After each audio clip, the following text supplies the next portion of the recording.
first that you can find a lot of my content also on music streaming platforms like Spotify, Apple Music, or other platforms. Arctica ASMR. And you will find a lot of, so then you can listen audio only. So check it out if you haven't. And today I would like to do a video inspiration. I haven't recorded so much. I mentioned that in a previous video that I recorded last week. And thank you so much for your nice comments I read for that video. Grateful. So happy to read your comments. There are many reasons for that I haven't recorded so much. But one reason, I have been reading a lot about new topics to me. And I started to read about these topics because I wanted to do a video. And then I realized, when I thought a little about it, that from this book, Geographic Atlas, it says 1800. I don't know why it says that, because this one is from 1920. You can read that in the beginning of the printed in Stockholm, 1925. I bought this atlas, I think, approximately 6 months ago now, or 3. And I prepared for a video for this channel. Then I saw the map, this page, overview map in the Nordic countries. I will zoom in soon so you can see all the overview now in the beginning. And then I was so happy because I think it was so beautiful with these colors. Also, on the page here, map of entire Europe. Also beautiful. But I started to read about what colors meant, the key for them. I didn't know so much about this, so to be able to record a video in the way I wanted to, I started, when I read about something, I thought that I would like to read more about this and that, and to be able to pick in a video somehow. And yeah, Mesozoic, Devonian, Cambrian, Silurian eras or periods of history in Earth's history. And I started to read about when they, what happened in those, when did animals start, when did they live and started to live and evolve, and when did plants evolve and types of plants. So I began reading first geology, as this map shows, but then after geology, history of the plants, life, animals related to that. And then I just forgot about this map and was so occupied by my thoughts about geology and evolution. No, sorry, not in the beginning. And then read about the Mesozoic, when there were a lot of the giant dinosaur historic animals lived.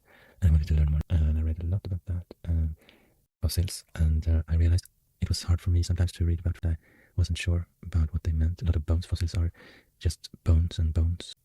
So when you refer to it and talk about what kind of bone is this, and how does these are 2 different species, or from 2 different time periods or anything.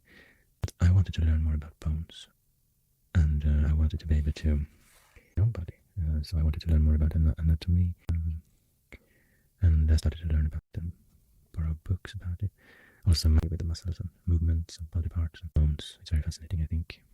Yeah, because something that I haven't learned my entire life. It's just something that has been, okay, I know there are bones in my body, but I just never paid any attention to it. So nice to just know a bit more about it. So it's one thing I have read about and learned so many new things recently. And actually my new interest about dinosaurs, that I could apply for a university course at Uppsala University. My friend has been studying, or some time ago, and told me about this course. It's not a program or anything, it's just a couple of weeks every semester that was about dinosaurs and evolution and Earth's history, and Mesozoic. I applied for that course, and I was so happy because I was approved, so I could start that course in January. And I'm so grateful for the Swedish education system and universities that you can study as much as you want as soon as you have the mark from high school. And it's totally free, the university studies, so start to study this for fun or by just pure interest. So as we speak, this week I'm having the exam actually, so it's so fun to learn and read about this thing. Yeah, it's I'm getting some kind of perspective to everything. That there's so much, all the problems that humans have, 99% of course, through our lives aren't that important if you just, we have such a small part of the entire history of life. For 150 million years. Then they dominated humans, our species, Homo sapiens, years here. That's our time here. So we're not that important. I mean, all we care about and talk about is, if you change perspective, you can see it's so important after all. Earth has coped with a lot of things. It's happened a lot, and before the Cambrian explosion, 540 million years back in time, so many fossils from the time before, because animals hadn't developed the hard shells and skeletons. So exactly what happened, how life looked. It's not all we can see. Evidence from this time is in fossils, almost everything. So you can see fossils, then it's just very mysterious, everything, how it looked in the way. It's, yeah, if you feel so, mentally, and then things about myself and my role in the world and everything, but start to think more about the time before even humans existed. I think good for me, because reading about it free from any kind of anxiety. I think you can relate to those things that gives you worries, that makes you stress. So it's more like start in a way that you're part of it, as something bigger that started already years ago. Anyway, I want to zoom in now and show you.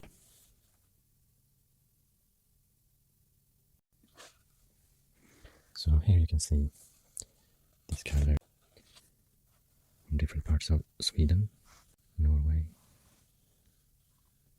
Baltic Sea, and the countries around Baltic Sea. And here's the legend. The grey areas are bedrock formed in the Tertiary. The time period is 66, when the dinosaurs got extinct. And Tertiary lasted 10 years ago, the time when the first human-like our ancestors that are more related to us than to chimpanzees, I guess, started to diversify. So today it's not used anymore, this time period, Paleogene and Neogene time periods. But here in 1925 it was called Tertiary area. And here in the north, the river in Sweden. Actually, that's wrong. It's just purple, I guess. So I have to go here to almost a big part of Denmark, Jylland, Jutland, and some parts of Zealand, and in Skåne. It's grey. Here, Poland. So I don't know much about these bedrocks actually, but they're because they're from Tertiary. It says here. Then it says Mesozoic formation A. That's the darker ones here. Or if this is middle grey. They were formed during Triassic time periods, Triassic years ago, until 200 million years ago. Jurassic was 200 million years ago, 150 million years ago. The lighter grey areas here are from 150 million years ago until 10 years ago. So probably dinosaur fossils, I guess, since that's when the dinosaurs lived. I guess it's this area, the area. Also here, Germany, northern Denmark, southern Sweden, Skåne, around Kristianstad, the eastern coast of Skåne, and western coast, south and western coast of Skåne. I think they have found some fossils in Sweden, and then it's in Skåne. But I think Skåne is an interesting part of Sweden, where it's a lot of fossils.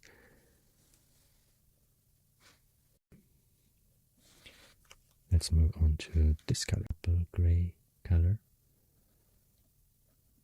that indicates Devonian time period.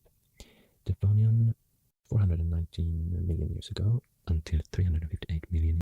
So this is more than 100 million years prior to the first dinosaurs, actually. The types of animals living here. I think mostly animals in the oceans. I think maybe Devonian is called I'm not completely sure. But then we have this area here. Eastern Europe, Baltic. It's like the same color as here in the very northern parts of Norway as well. And this island that I forgot the name of, but it was part of Finland and Russia. This part of Finland is now it hasn't been Finnish territory since Second World War. And oh, check the next one here. The blue, light blue, with the letter A and more blue color and the letter B for the Cambrian and time periods. Cambrian 38 million years ago to 485 million, and was 443 million years ago to 400. And in between Cambrian and Silurian was the Ordovician. So these animals after the Cambrian explosion. So a lot of trilobites in the sea, in the ocean. Not any land animals, I think. Stay in the ocean, and the eventually evolved into some fishes. The Silurian, like sharks, and that of course now have gone extinct. Most species in the Earth's history have gone extinction events. There have been like 95% of all species. But let's see where you can find bedrock here in Estonia. And these islands, mainland Estonia, Ösel, names are Ösel and Dagö, and this area here, south of St. Petersburg. And East Island, biggest Swedish island. And Öland, Sweden's second part here. In, I guess. And part of Bornholm, Danish island. And some scattered areas here in Västergötland, around Örebro. And also along the Scandinavian mountains. The mountains between Norway, the border between Norway and Sweden.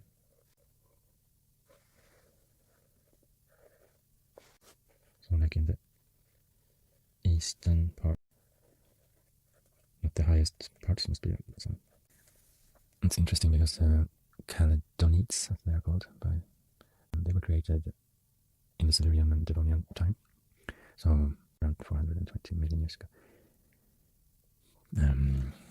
When two continents.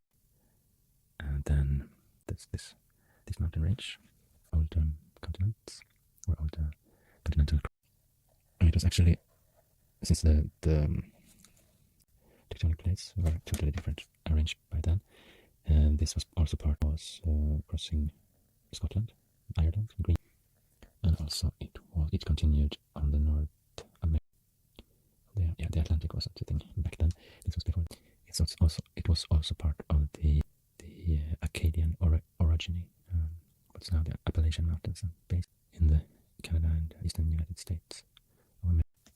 They were created when the Baltic continental plate collided continental plate million years ago. I think this was before Pangea was a bit later. Permian, I think, 300 million years ago. So then these mountains were, and then of course there were animals. I mean animals that we could find fossils from. The fish, and a lot of fish, for example. And I know that in Sweden, it's not so much limestone in Sweden, but if you find where you can find it is, for example, you can find limestone with fossils, typical fossils with trilobites and other of these sea creatures. I don't remember so many of the names now. Like a long cone like this, like the shell that is a long cone, kind of jellyfish. So the limestone from this period, there's a sedimentary rock, so that's like slowly sediment by sediment eventually turn into stone, and then a shell or bone skeleton, then it could be preserved and visible for the people. And I don't know about these areas, if there are a lot of fossils here. So the light blue areas, that is older, or Cambrian, they are here of the mountains, Scandinavian mountain, in Norway. And then it says that the light blue areas are western, which means, and the darker areas are eastern. And this means something that it depends on the local conditions, different, depending on where they are found. If it's clay, if it's sand, if it's coastal deposition or whatever, even though they're from the same time, I guess. But yeah, I don't know exactly what it means different times. Quite long time between Cambrian and Silurian, actually. But let's move on to the green ones here, where it says Sebe. A means crystalline, cheese, and the darker green, cluster. No, it says klassisk. So it's not exactly a cluster, I guess. I don't know exactly. Some difference it must be. And when are these from? From Cambrian and Silurian. Sebe is not, as far as I know, a period. It's a word for the Scandinavian bedrock that is used. So yeah, it's created during Silurian, Devonian, must be, of course, and also in that area, Scandinavian mountains area here. Härjedalen should be here, province. And oh, here we have this crystalline Sebe. It's a big area with that type of bedrock around both sides of the border. And here more to the south. Not Trysil, I guess, should be here somewhere. A place where I have been quite recently skiing. Around the Glomma River. After formations of Sebe. And the orange color indicates and Almesåkragruppen, Dalslands. Okay, here it also says that Sebe, together with the Dalasandsstenen and all the Algonkiska. Algonkian, I don't know what it comes from. Indigenous languages in North USA. They group together and were called, at least in 1925, they were called Algonkian. It's maybe the same type of bedrocks are found in the areas where Algonquin is spoken, perhaps in North America. Since, yeah, also, like I said, these two continents were together, ocean between in the past. So, Dalasandsten, it's a province in Sweden. What's the name?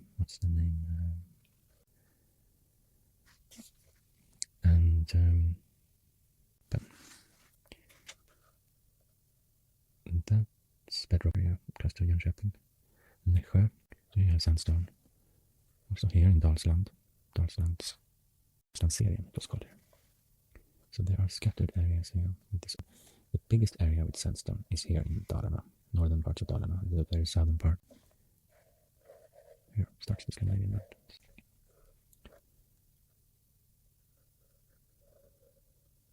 Can't see exactly what it says there.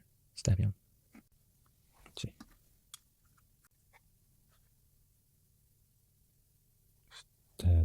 Stad.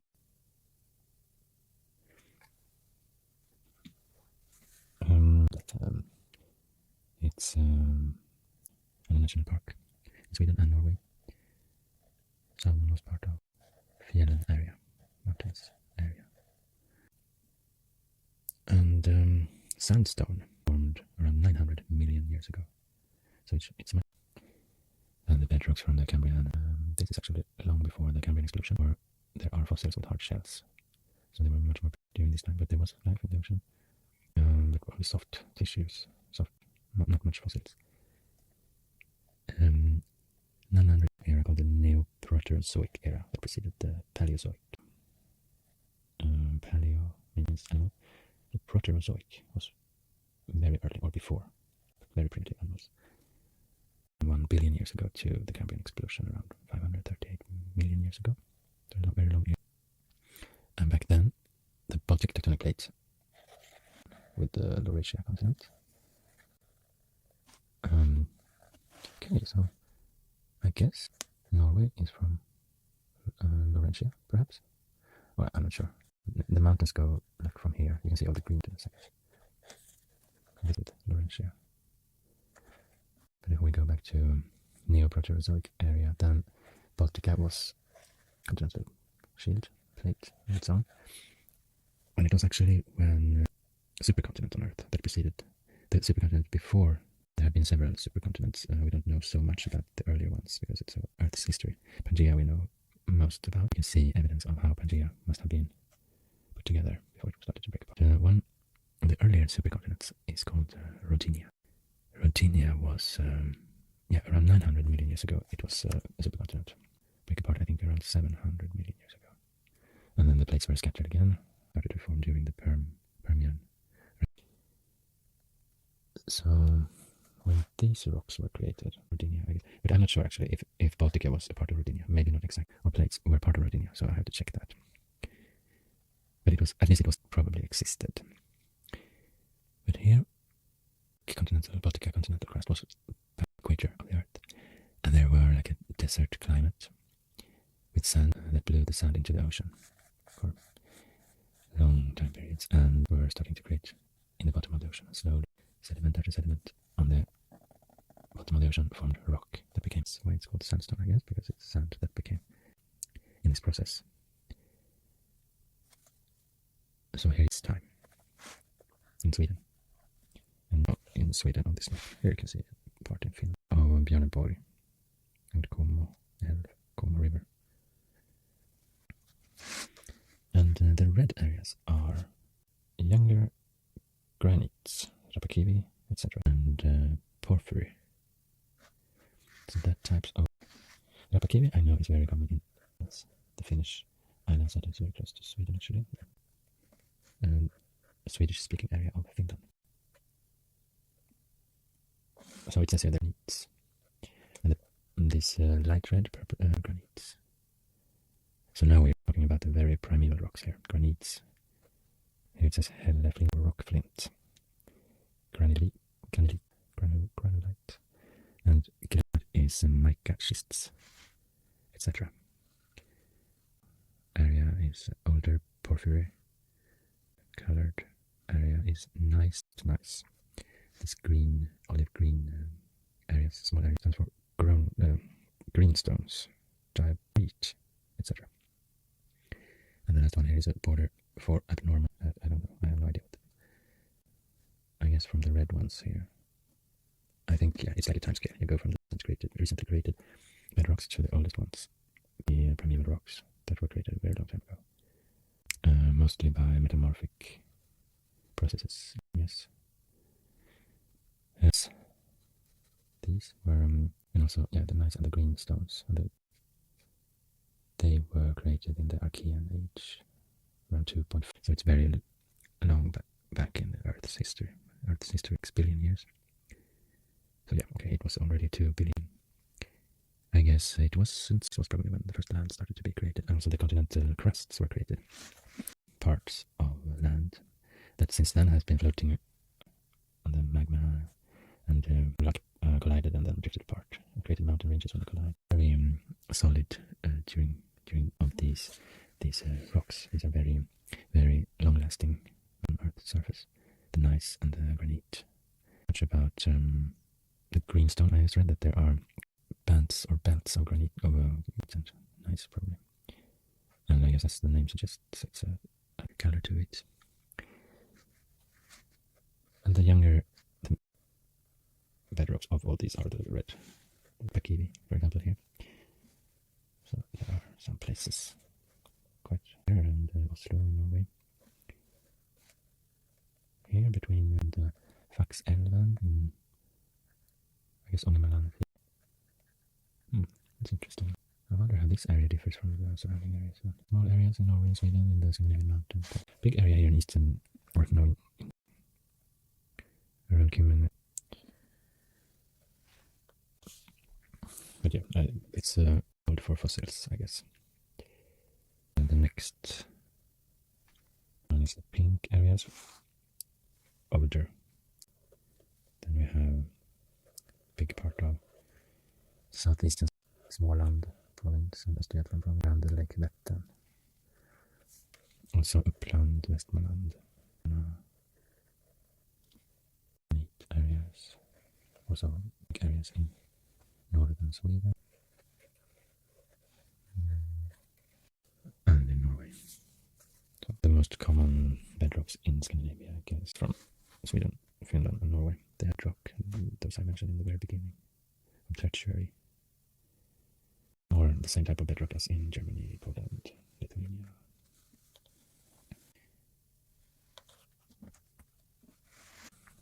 Hälleflinta, rock flint, and this glimmerskiffer. I'm not sure what differs these from the other types of rocks, but these are located in here in Dalarna, Västmanland. I know, so maybe it's because of this bedrock. In northern parts of Sweden, between Östersund, Sand and Örnsköldsvik. And also here to the north, and here also in also a lot of quarries. So I guess this is a good for that. Smaller areas in Småland.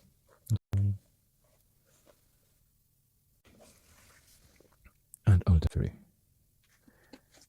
It's the purple areas here and around Storsjön in no, here's Storsjön. This is Siljan Lake in Dalarna. It's a crater from a meteorite, biggest in Europe, I guess.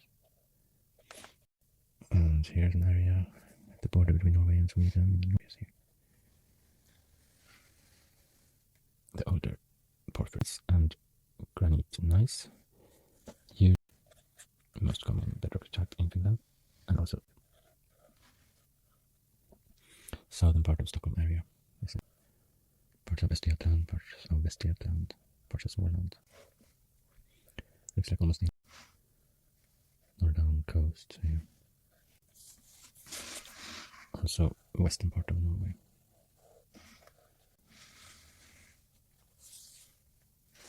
And the greenstone belts then. My base, diorite.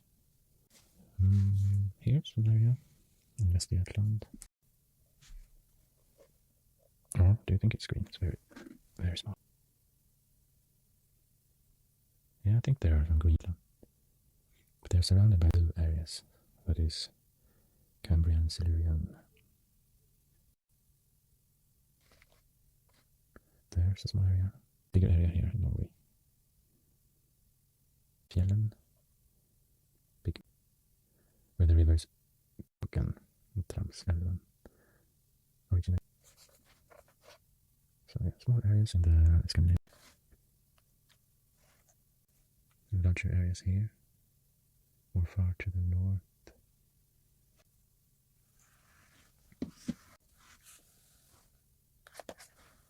I think that's it for this video. Just wanted to explore a little bit more of this. So beautiful with both the typography and the colors. The colors printed in 1925 is modern print, and I don't think it makes it screen either.